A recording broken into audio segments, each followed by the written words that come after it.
Basketball division talent scout Sonny Vaccaro of the Nike Shoe Company was having difficulties looking for new talent who could improve the standing of their shoe brand. Converse led the market in basketball shoe sales that year with 54% of the total. Adidas came in second with 29%, while Nike 17%. The head of Nike's basketball shoe division, Howard White, stated that at the time Adidas was popular among teenagers in America because new rappers were wearing it a lot, and Converse was already well known for being the basketball shoe worn by two basketball legends, Magic Johnson and Larry Bird. Rob Strasser led a meeting in the marketing division to decide which NBA rookie they would make a move to become their new ambassador that year. The first pick, Hakeem Olajuwon, was impossible to approach since he wouldn't pick Nike. Converse had already made an approach to the second pick, Sam Bowie, and the third pick, Michael Jordan, was on the verge of signing a contract with Adidas. Sam Perkins, the fourth pick, was viewed as less photogenic. Rob decided to leave the meeting without getting anything accomplished, and Sonny followed him out. They ended up talking in the restroom together. Then Sonny suggested Michael Jordan as the name they should choose, but Rob objected because it would be too costly to approach Jordan. Nike had prepared a budget of only $250,000, which was intended to be used to sign 3 players. After that, Sonny went to the Nike CEO Phil Knight's office. Sonny asked for an increase in the budget to double, which Phil immediately declined. One night he was watching 2 shows at once. In the first, Arthur Ashe serves as the brand ambassador for a tennis racket. The second is a video of Michael Jordan scoring a crucial score for North Carolina. Sonny was as if struck by lightning. He played back the scene multiple times. The following day, Sonny excitedly showed Rob what he had seen last night when he arrived at his office. Rob didn't feel anything special about it, but Sonny then gave another point of view. The ball was passed to senior player James Worthy at that critical moment, but instead to the 18-year-old Michael Jordan. Sonny felt that the coach had entrusted the decisive seconds to an 18-year-old teenager who didn't have any burden in carrying on such an important role. Sonny saw an aura of greatness in young Michael Jordan, which made him even more committed to recruiting him. He would do anything to sign Michael Jordan, and he was not interested in 3 other players. Rob firmly refused the proposal, unwilling to take a chance with a single player. After that, Sonny told Howard White about his plan, but Howard was skeptical that Phil would accept Sonny's proposal. Then, Sonny gave Michael Jordan's agent, David Falk, a call and requested to set up a meeting.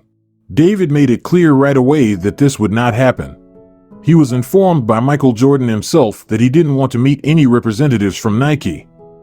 Sonny made an effort to remind David that Adidas is a Nazi-created brand and that he shouldn't contract Adidas with Michael Jordan. David disclosed that the offer Adidas made at the time was approximately $200,000. Sonny was stuck because he knew that kind of money was too much for a rookie, but he told Phil he was willing to risk his career for the sake of the agreement.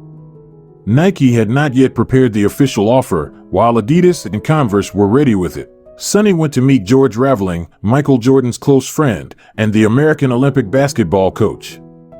Michael Jordan reportedly stated he wouldn't want to join Nike because, well, the shoes weren't that great, even though the company would give him a bonus and his ideal car, according to George. George said that the one holding right about Jordan's agreement was his mother, Dolores Jordan. Sonny went to Carolina and was welcomed by Michael Jordan's father. Sonny still hadn't met Michael Jordan at that point. Dolores wanted Sonny to be able to convince her first. Sonny tried to change Dolores's stance by saying that if Michael Jordan signed a contract with Converse, he would be one of the other great players signed by the company, while if he signed with Adidas, the company itself was having a major issue after the death of Adi Dassler, Adidas founder. However, if Michael Jordan joined Nike, he would be the center of attention and will be treated specially.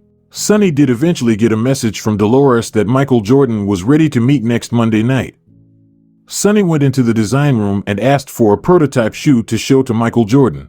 Sonny asked that the shoes should be specially designed with the charisma and characteristics of Michael Jordan and prioritized the design aspect rather than the function. When the time came, Michael Jordan finally met with the first possible sponsor, Converse.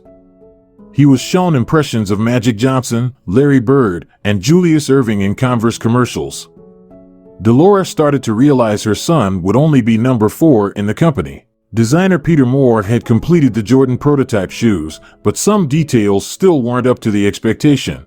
Too much of a flat white color was used. Peter clarified that the design he created was adjusted to comply with NBA regulations, where all shoes worn by players should be dominantly white colored.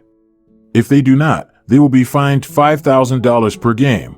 Rob then suggested that they match the Chicago Bulls colors to the dominant red color and they would pay all the fines that would be imposed on Michael Jordan. Peter then had another idea, namely naming the shoes with Air, which was planned to be applied to another product, while putting Michael Jordan's name after it. That was the birth of Air Jordan, the legendary basketball shoe by Nike. On Saturday, Adidas and Michael Jordan's parents met. They were shown several models of shoes that would be presented to Michael Jordan. Dolores was not pleased with how the design turned out. She also noticed that Adidas didn't appear to have one main person as the decision maker. Just like what Sonny described earlier. The next day, the Nike office, which is located in an area near the mountains of Oregon, welcomed the arrival of the future legend, Michael Jordan, and his parents. They were there to talk about the contract offer. Dolores informed Sonny that Michael Jordan might look uninterested as he was forced to come. When Michael Jordan saw the ready-made prototype shoes, he became interested. The original Air Jordan was primarily red, just like the Chicago Bulls jersey. Sonny explained that if Michael Jordan signed a deal with the other companies, he could get all the money and recognition, but Nike had a unique offering. Eternity is what he is going to get. Shoes are just shoes until someone puts their foot on them. Michael Jordan is undoubtedly the star that Nike has been searching for. Dolores then brought the contract and asked them to wait. Sonny and the others were anxiously awaiting word from Dolores during the next few days. A few days later, the call came from Howard White, who had become close to Jordan's father. He was tipped off that Adidas had refiled their bid, adding the Mercy 380 SL car and matching Nike's amount. That's all they could offer, so Sonny felt bad right away that they wouldn't be able to afford a better one. He imagined that today would be his last day in that office because the Nike basketball division could be disbanded by tomorrow. But then a call came from an unexpected person, Dolores herself. She stated that they chose to sign with Nike instead of accepting Adidas's offer. That made Sonny very happy to hear. Nike offered Dolores $250,000 plus a red Mercedes 380 SL as a bonus.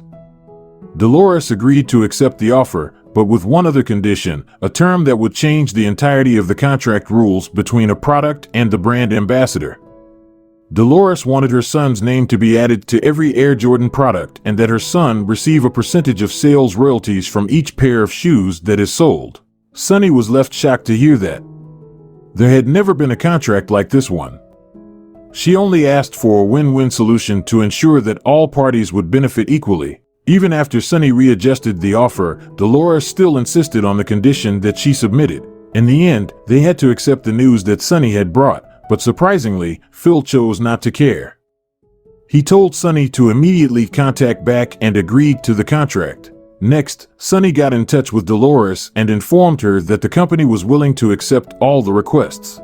Once they had managed to get their desired star, Sonny invited Rob to come into the office, where he declared that they had managed to sign a future star to the biggest contract.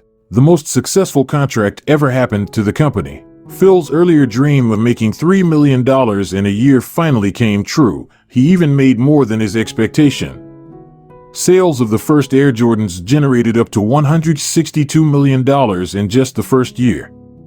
The first Air Jordan changed Nike's image instantly. For Nike, Air Jordan generated an average annual revenue of $4 billion, and Michael Jordan continued to receive a passive income up until now. From the sales of Air Jordan shoes, he receives a regular salary of about $400 million annually. After the first Air Jordan, Peter Moore then came up with a new logo concept for Air Jordan shoes. A silhouette of Michael Jordan that he took from a photo while he was doing a layup. The player product contract model that is still in use today was transformed by Michael Jordan's agreement with the Nike Corporation. Let me know your thoughts in the comment section and don't forget to like and subscribe for more videos.